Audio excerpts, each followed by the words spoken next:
अस्सलाम वालेकुम दोस्तों, आज हम बनाएंगे मंटी। दोस्तों, ये तुर्की की एक कदीम रवायती डिश है। कहते हैं उस्मानिया सल्तनत के सरदार इसे अपने खास मेहमानों के लिए बनवाया करते थे। दोस्तों, इसका जायका बहुत ही उम्दा है, ऐसा जायका कि अब आप कभी भूल नहीं पाएंगे जब आप मैदे के छोटे छोटे टुकड़े करके इसको कीमे से फिलिंग कर देंगे। पकाने के बाद जब आप इसके ऊपर दही सॉस की बारिश करेंगे और मक्खन सॉस की नदी बहा देंगे। दोस्तों, हमारी रेसिपी रेडी है। देखिए कितनी खूबसूरत लुक निकली है। इसे आप अपने घर पर ज़रूर ट्राई कीजिएगा, इसका बहुत ही उम्दा टेस्ट है। और आप देख रहे हैं पंजाबी फूड MM के। चले आइए हम बढ़ते अपनी वीडियो की तरफ। हम सबसे पहले एक बाउल लेंगे और बाउल में हम 3 कप मैदा ऐड करेंगे। मैदा ऐड करने के बाद हम इसमें एक अंडा डालेंगे। अंडा डालने के बाद हम इसमें 1 टीस्पून नमक डालेंगे और थोड़ा पानी डालकर हम इसको अच्छे से गूंदेंगे। इसकी अच्छी सी डो बनाएंगे। आपने आटे को बहुत अच्छे से गूंदना है ताकि इसकी डो सख्त बने। हमारी डो अब रेडी हो चुकी है। हम इसको कवर करके साइड पर रख देते हैं। अब हमने एक बाउल लेना है और उसमें 250 ग्राम हमने बीफ का कीमा डालना है। उसके बाद हम इसमें कटा हुआ चॉपर किया हुआ 1 अदद प्याज डालेंगे। फिर 1 टीस्पून नमक ऐड करेंगे। 1 टेबलस्पून इसमें दरा मिर्च डालेंगे और 1 टीस्पून हम इसमें काली मिर्च का पाउडर ऐड करके इसको अच्छे से मिक्स करेंगे। याद रखिएगा कीमे को भी आपने अच्छे से मिक्स करना है ताकि सारा मसाला कीमे के अंदर तक जज़ब हो जाए।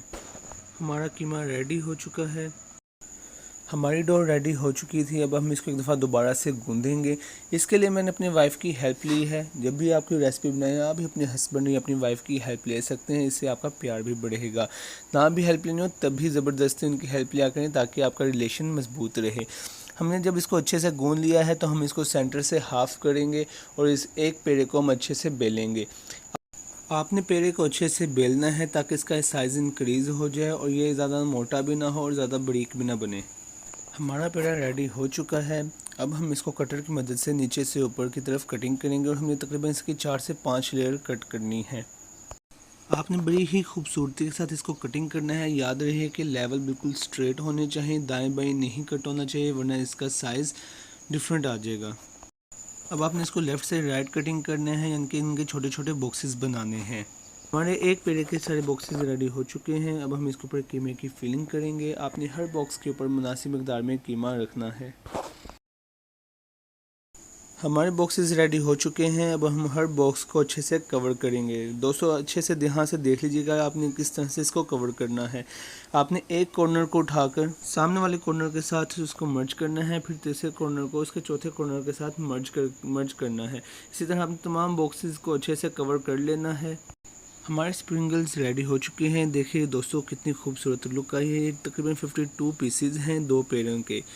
माशाल्लाह कितनी खूबसूरत लुक आई है। आपने भी इसी तरह इसकी लुक निकालनी, इसको रेडी रखना है। अब हम एक कढ़ाई को हाफ पानी से भरकर इसको चूल्हे पर चढ़ा देंगे और इसमें 2 से 3 अदद लहसुन के टुकड़े डाल देंगे और इसको बॉईल होने देंगे और 1 टीस्पून हम इसमें नमक ऐड करेंगे। 2 से 3 मिनट के बाद जब पानी गर्म हो जाएगा तो आपने इसमें एक एक करके अपने स्प्रिंगल्स को बीच में डालना है।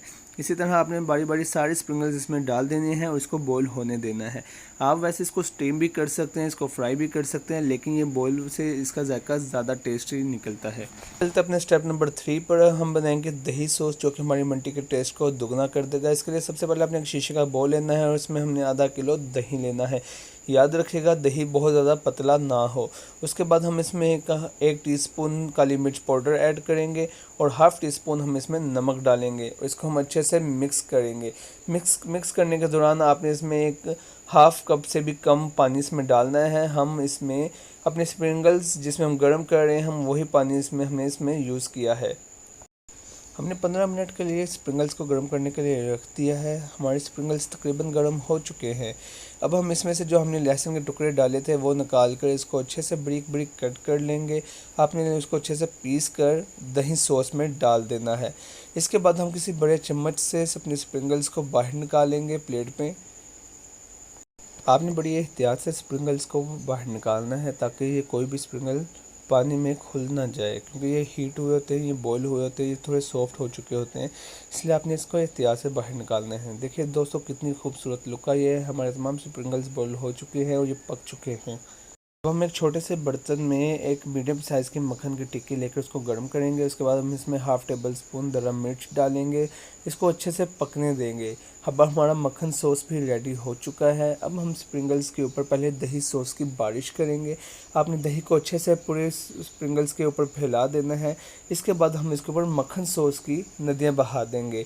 देखिए खूब दोस्तों कितनी खूबसूरत लुक निकली है। दोस्तों ये बहुत ही टेस्टी है, मैंने इनको टेस्ट किया है। आप इसको अपने घर पर ज़रूर ट्राई कीजिएगा। हमारी रेसिपी रेडी हो चुकी है, आप इसको ज़रूर ट्राई कीजिएगा, अपने मेहमानों के साथ ज़रूर शेयर कीजिएगा। इंशाल्लाह आपकी तारीफ़ें करेंगे, आप खुद भी इसको बनाकर खा सकते हैं। ये बहुत ही आसान रेसिपी है, बहुत ही जल्दी बन जाने वाली रेसिपी और बहुत ही इसका अच्छा टेस्ट है। अगर आपको हमारी ये वीडियो पसंद आई हो तो हमारी वीडियो को लाइक और शेयर ज़रूर कर दीजिएगा। हमारे चैनल को सब्सक्राइब कर दीजिएगा। आप देख रहे हैं पंजाबी फूड MM के। दुआ में याद रखिएगा, अपना बहुत ख्याल रखिएगा। अल्लाह हाफिज़।